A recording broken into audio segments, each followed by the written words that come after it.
Week 5. Week 5, 2 problems in philosophy of language, definite descriptions and propositional attitudes. This week, we delve into 2 interconnected topics that have challenged philosophers since Freya, definite descriptions and propositional attitude reports.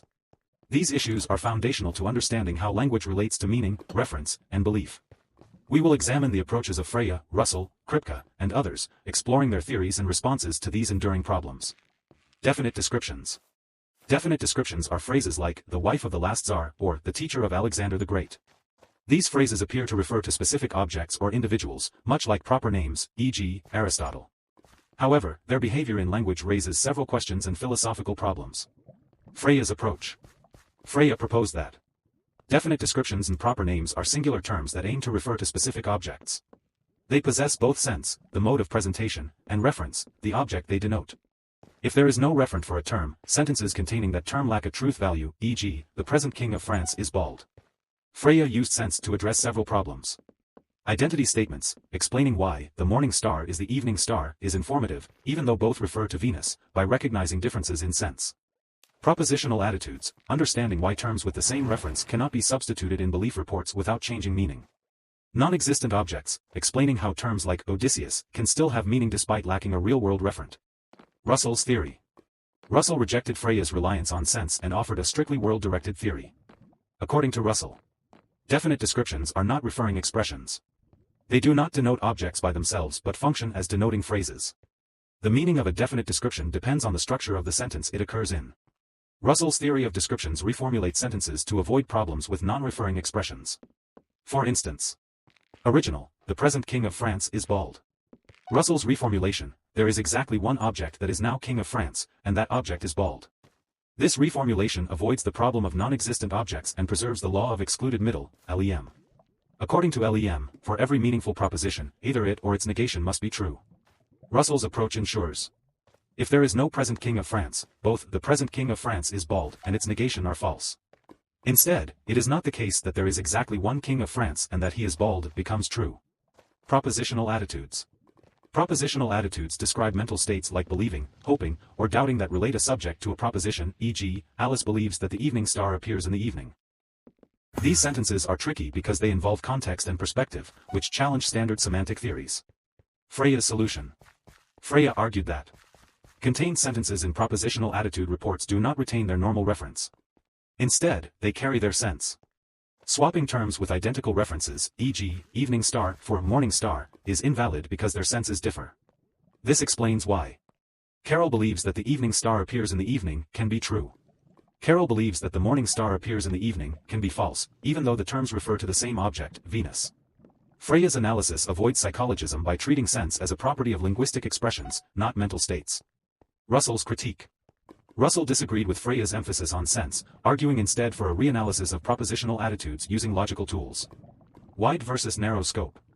Wide scope treats the entire propositional attitude report as a single claim, e.g., Carol believes that there is exactly one object that is the evening star, and it appears in the evening. Narrow scope embeds the term within the proposition itself, e.g., there is exactly one object that is the evening star, and Carol believes that it appears in the evening. Russell favored wide scope analyses to avoid issues with substantivity and ambiguity. Contributions of Kripke. Kripke introduced the distinction between modal and epistemic contexts, which clarified earlier debates. Modal contexts concern what is necessarily true, e.g., Vincent Funia is necessarily Vincent Funia. Epistemic contexts concern what is known or believed, e.g., it is known that Vincent Funia is Alice Cooper, is false without experience. Kripke demonstrated that co-referring terms can be swapped in modal contexts but not in epistemic ones. Further developments. Davidson's paratactic analysis. Davidson offered an alternative view, analyzing propositional attitude reports as two-place predicates. Galileo said that the Earth moves becomes, the Earth moves. Galileo said that. This approach separates the contained sentence from the propositional attitude, simplifying semantic problems. Strawson and Donnellan. Strawson and Donnellan critiqued Freya and Russell by emphasizing the role of speaker intentions. Strawson, the meaningfulness of sentences depends on their use rather than abstract rules. Donnellan, definite descriptions can be used referentially, to point to a specific individual, or attributively, to describe a general property. Conclusion. The debates over definite descriptions and propositional attitudes illuminate the complexities of language and meaning. Freya introduced sense to address issues of reference, while Russell's logical analysis sought to avoid psychological interpretations. Kripke, Davidson, Strawson, and Donnellan expanded these ideas, emphasizing modal distinctions, pragmatic uses, and the interplay between logic and ordinary language. By understanding these theories, we gain a deeper appreciation of how language shapes our interaction with the world and with each other. Week 6. Exploring Mental Language, From Occam to Fodor. Introduction to Mentalese. This week, we dive into the concept of mental language, or mentalese, the theoretical language of thought. It explores how our minds process, represent, and communicate ideas internally. This journey connects medieval philosophy, particularly William of Occam's 14th-century musings, to 20th-century debates led by Jerry Fodor and others on computational theories of the mind. Occam's mental language, a medieval perspective. William of Occam's theory. Occam proposed a natural, universal mental language that functions independently of spoken or written languages. He argued that mental concepts directly signify real-world entities without redundancy, unlike conventional languages which include extraneous features like gender or syllables. Mental language thus operates as a streamlined, logical framework for thought. Structure and properties. Occam's Summa Logicae outlines the components of mental language. Terms, these are the building blocks, divided into absolute, signify directly, e.g., horse, and connotative terms, signify by reference to properties, e.g., red connotes redness. Propositions, combinations of terms that convey truth or falsity. The truth of a proposition depends on the supposition of its terms, a nuanced system that distinguishes between mental, spoken, or written terms and their reference.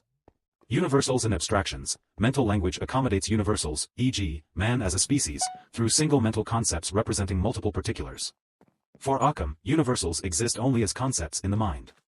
Occam's approach to mental language reflects his nominalist ontology, emphasizing the economy of concepts while rejecting unnecessary metaphysical entities. Fodor's language of thought hypothesis, LOTH, a modern revival. Jerry Fodor's proposal. In the 1970s, Jerry Fodor rekindled interest in mental language with his language of thought hypothesis, LOTH. He posited that thinking involves mental representations structured like a language, complete with syntax and semantics. These representations, or mentalese, serve as a medium for cognitive processes such as reasoning, belief, and inference. Key features of mentalese. Productivity and systematicity. Fodor argued that human thought is productive, capable of generating infinite ideas, and systematic, structured to allow logical connections. For instance, if someone believes Mary loves John, they can also conceive John loves Mary. This mirrors the generative grammar of spoken language. Computational theory of mind. Mentalese operates as a symbol manipulating system akin to a Turing machine, supporting the idea that cognition is a form of computation. Debates and extensions. Computationalism versus connectionism. Fodor's hypothesis aligns with computational theories of the mind, where thought processes are rule-governed and symbol-based. However, connectionism, a competing view, suggests that cognition arises from neural networks, not symbolic manipulation. This challenges the idea of mentalese, arguing that thought emerges from the interaction of distributed nodes rather than a structured mental language. Challenges to LOTH. Learning mentalese. Critics question how we acquire mentalese if it is innate. Fodor contends it is not learned but biologically hardwired. Understanding mentalese. If mentalese words are innate, how do they achieve their meaning without requiring further interpretation? Fodor counters that mentalese is not internal speech but a direct medium of thought. Broader implications. Philosophical context. The discussions on mental language touch on broader philosophical issues. Propositional attitudes. Fodor explores how mental representations express attitudes like belief or desire, linking these to semantic properties. Language learning. The debate between essentialism, innate structures, à la Chomsky, and emergentism, language as a social construct, à la Sapir-Whorf, resonates with Loth's claims of innate mentalese. Cultural and scientific relevance. The exploration of mental language bridges medieval logic with modern artificial intelligence and cognitive psychology. Whether through computational models or neural networks, the quest to understand how we think has profound implications for machine learning and human cognition. Conclusion. From Occam's streamlined medieval logic to Fodor's computational frameworks, the study of mental language illuminates the intricate machinery of thought. By tracing these ideas, we confront timeless questions. How does the mind represent reality? Is thought a product of innate structures or emergent from experience? These debates not only reveal the complexity of our inner lives but also fuel advancements in philosophy, psychology, and artificial intelligence. Week 7. Week 7, Mental Language, From Medieval Philosophy to the Mind as a Turing Machine. Welcome to Week 7. Buckle up for a wild ride through the curious terrain of mental language, from medieval monks muttering about universals to modern psychologists trying to cram our thoughts into computer models. This week, we're diving into the nature of mentalese, the theoretical language of thought, and the grand debates that have spun off from this tantalizing idea. The medieval mind, Occam and mental language. Occam's Summa Logicae, where it all began. Our journey starts in the 14th century with William of Occam. You might remember him as the guy behind Occam's razor, that elegant principle suggesting the simplest explanation is often the best. But Occam also had a lot to say about mental language. His Summa Logicae lays out a framework for how the mind operates using a natural mental language. Here's the gist of Occam's mentalese. No redundancy, mentalese doesn't waste time with grammatical fluff like gender, declensions, or syllables that don't affect truth. Building blocks, think of mentalese as Legos of thought. Primary terms are like individual Lego bricks, horses, redness, while secondary terms connote additional meanings, red things, horsemen. Truth-centric, mental propositions don't signify concepts, they're true or false based on the supposition of their terms. Categories and supposition theory. Occam's mental language is built on a robust structure of categorematic terms, these are the nouns and verbs, the meat of mentalese, dealing with direct signification. Supposition, a term can supposit, stand for, real-world things, mental intentions, or words themselves. This division explains why man is a species, can be true in one sense but nonsensical in another. In sum, for Occam, mentalese isn't just a medieval daydream. It's the skeleton key to understanding language, logic, and our perception of reality. Modern mentalese, Jerry Fodor and the language of thought hypothesis, LOTH. Fast forward to 1975, when Jerry Fodor, an intellectual rock star of cognitive science, dropped the language of thought. Fodor argued that our thoughts are structured in a real, tangible language in our heads, what he called mentalese. Here's the Fodorified version of mentalese. Propositional attitudes, your beliefs, desires, and hopes are essentially relationships between you and a mental representation. For instance, X believes that P boils down to X believes mental representation S, which means P. Computational theory of mind, Fodor likened mental processes to a Turing machine, a hypothetical computer that manipulates symbols according to rules. In mentalese, these rules give thought its structure and logic. Key arguments for LOTH. Productivity of thought, your brain can form infinite sentences, and thoughts, even if it's made of finite matter. Just like how grammar lets us endlessly create sentences, mentalese rules govern thought. Systematicity, if you can think John loves Mary, you inherently have the capacity to think Mary loves John.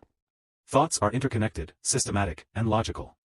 But Fodor's theory didn't come without critics. Enter connectionism, which says, forget rules and symbols, the brain is just a big OL neural network. Connectionists argue that thought arises from patterns and connections rather than symbolic manipulation. Fodor countered with his favorite weapon, the claim that neural networks can't explain the systematicity or productivity of thought. The debate rages on, connectionism versus mentalese. Connectionism. Think of connectionism as the punk rock cousin to mentalese. Instead of positing a structured language, connectionism envisions the brain as a web of neurons. Eliminative connectionism, toss mentalese in the trash, it's all neurons, all the time. Implementationist connectionism, okay, mentalese might exist, but it's built from neuron-based computations. But connectionism has its own issues, like the infamous regress problem. If you need mentalese to learn or understand a natural language, how do you learn mentalese itself? Learning mentalese, nature versus nurture. The Fodor versus connectionist debate naturally spills into language acquisition. Essentialism, Chomsky, Fodor mentalese is innate. Kids aren't taught mentalese, they're born with it, like a built-in Wi-Fi router for thoughts. Emergentism, Sapir-Whorf language, and by extension, thought, is shaped by culture and experience. The Sapir-Whorf hypothesis even suggests that language influences cognition. Fodor dismissed these cultural influences, sticking to the idea that mentalese is hardwired into us. He believed children learn natural languages by mapping them onto their mentalese framework. A thought experiment, the Chinese room. Finally, let's spice things up with Searle's Chinese room argument. Imagine you're locked in a room with instructions for manipulating Chinese symbols. To an outsider, it seems like you understand Chinese, but you're really just following rules.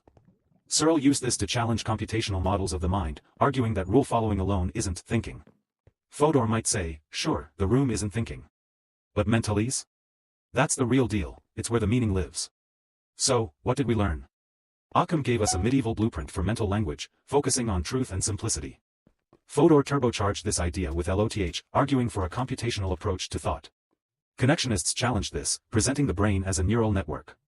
The debates over learning and understanding mentalese tie into broader questions about the nature of language, thought, and cognition. In short, mentalese is the Rosetta Stone for understanding how we think, or at least, it might be. Whether you're Team Occam, Team Fodor, or cheering for the connectionist underdogs, mental language is a heady cocktail of philosophy, science, and a dash of medieval mysticism. Cheers to thinking about thinking.